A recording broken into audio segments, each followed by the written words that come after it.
power comes in many forms, but perhaps the most badass of them all is demonic power. While it may sound dangerous on paper, it has created incredibly powerful fighters. And these two are the greatest demonic characters in fighting game history. Akuma, the raging demon of the Street Fighter series. And Jin Kazama, the power-hungry warrior of Tekken. Which of these two have more powerful demonic abilities? Today, we find out who will survive in the arena of death. The Ansatsuken fighting style is certainly among the most recognizable fighting styles in the world, even with its bloody origins. It was specifically made to murder automatically makes it the most dangerous martial art ever.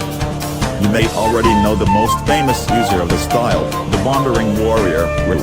While he trained under his master, there was another alongside him who learned the Ansatsuken many years ago, whose name was Akuma. At first, Akuma and Tekken trained under their master, Galtetsu, in learning the Ansatsuken, but once they learned its violent nature, including the Satsui no Hado, Tekken rejected it, but Akuma embraced it as it was intended. Once Akuma had trained enough, he challenged Galtetsu to a death match, and he won. While Galtetsu approved of his pupils surpassing him, this split the two brothers down different paths, and while Tekken would go on to teach a non-lethal version of the style, Akuma fully committed to it and became an incredible force of nature. With his skill in this style, Akuma is a master in close-quarter combat. Since he uses the lethal version, he has different versions of the three most well-known moves. The Go Shoryuken, the Go Hadouken, the Tatsumaki Zankaki. I'm not gonna say that word. It's the more lethal spinning leg one.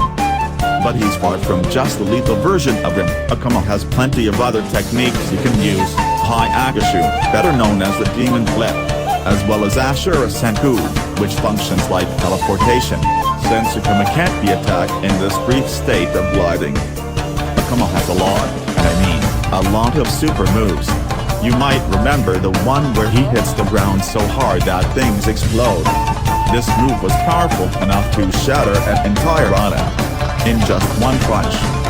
Given its presentation to the player, it's difficult to determine just how powerful this punch was. We can make a general scope, which can be anywhere around 308.9 kilotons of TNT to as high as 400 megatons. Given that he was close by at the time, was knocked into the water, the feat has to be somewhere in this area. Akuma has a V-skilled Kobuken, which is essentially a parry technique. But no skill up that non-existent sleeve can match the Shangaku Setsu. The raging demon remains as Akuma's deadliest technique, by attacking the soul directly with the weight of the victim's sins. By letting himself tape into more of the Satsui no Hado, Akuma can enter a transformed state, called Shin Akuma. While as Shin Akuma, his strength and speed increase, and by this point, he's unleashing his full power. The transformation is so powerful, it's been rarely used by Akuma in canon, but we know he accesses the form with ease. For Akuma, it's a simple matter of whether or not he deems his opponent worthy of his full power. Though he almost doesn't need to transform into Shin Akuma, because a lot of greatest feats don't even use it. He's jumped from 4,000 feet below the ocean to the surface in 3 seconds flat, while destroying a submarine for good measure. That would put Akuma at around 3,000 miles per hour.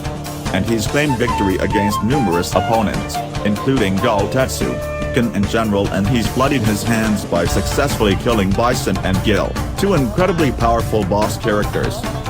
And he's constantly battled Ryu, making the two pretty comparable overall. But while Akuma has his strengths, he does have some distinct downsides. He's so damn committed to the fight that he has a purely offensive approach. Even then, Akuma tends to go easy on his opponents, often at times keeping the bulk of his power sealed. Due to this mentality, he has battled people he could realistically beat a lot easier if he chose to unleash his full power.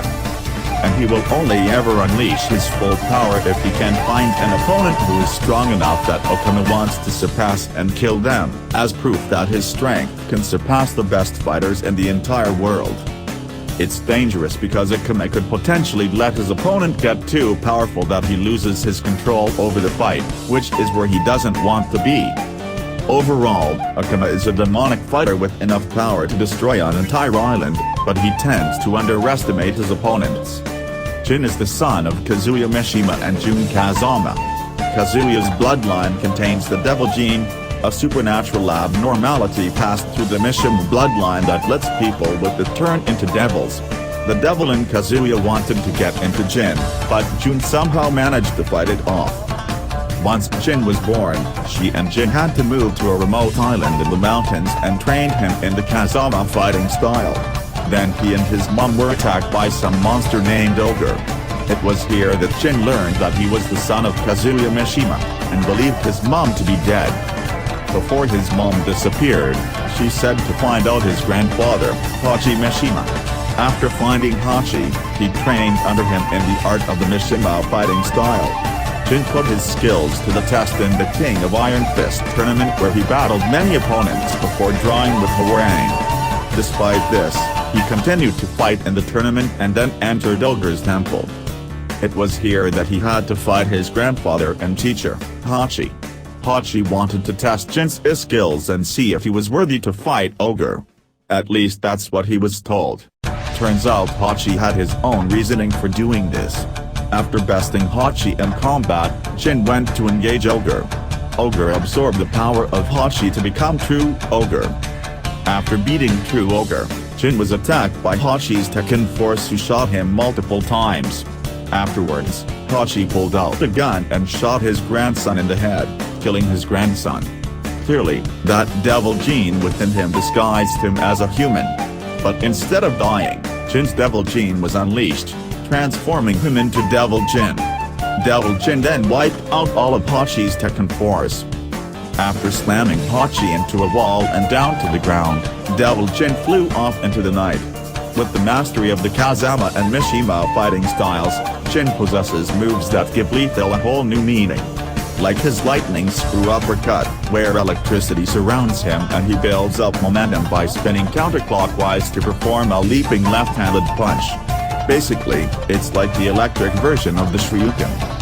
And for more moves that are like Street Fighter only better, Jin can use the roundhouse to triple spin kicks where he does a spinning kick twice before kicking his opponent far away.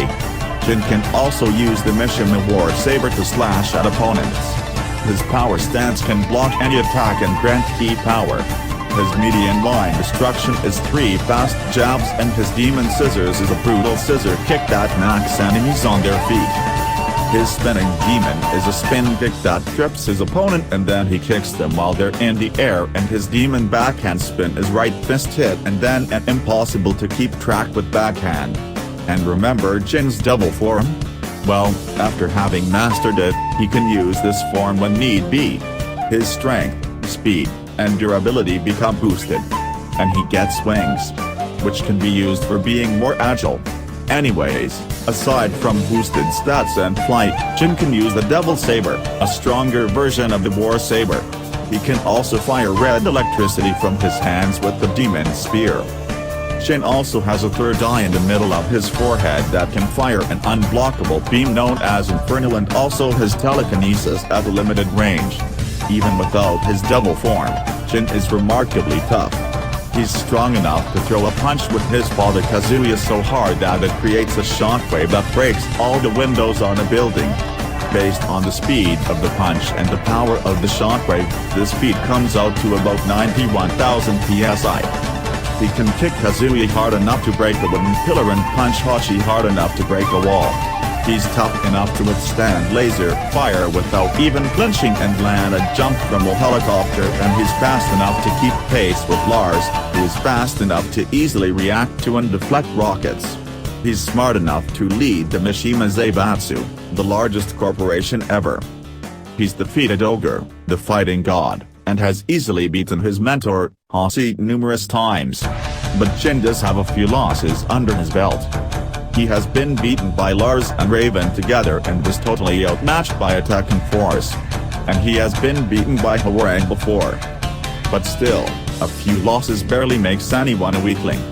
One thing remains certain. Mess with this guy and you might just unleash the beast within. Overall, Jin is a highly intelligent and powerful fighter. But he has many disadvantages against defensive fighters.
This one was a fierce match. Akuma and Jin possessed similar abilities, comparable control of their transformed states, and enough skills that both could fight at short and long range.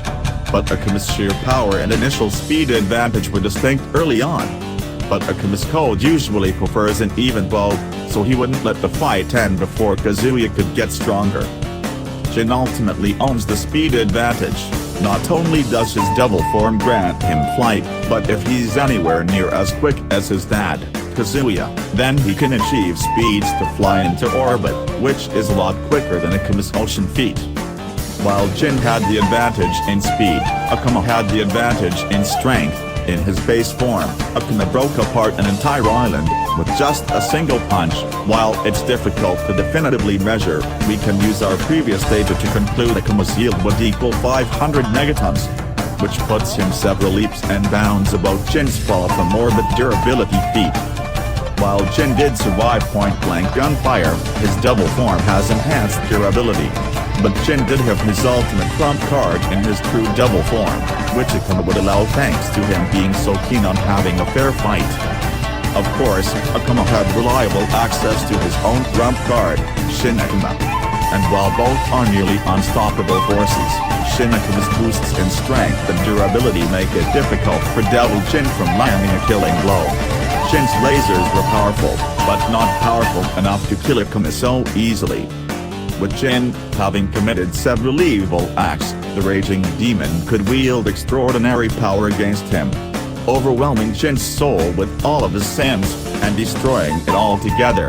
Overall, with the greater strength, durability, and easier methods to secure his victory, Akuma was able to quell the devil and stop Jin in his tracks. Looks like Akuma has taken care of Jin. The winner is Akuma.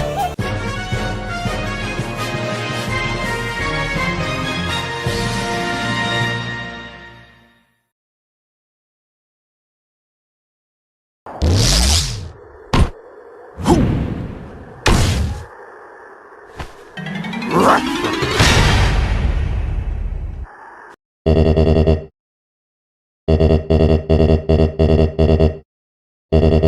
you.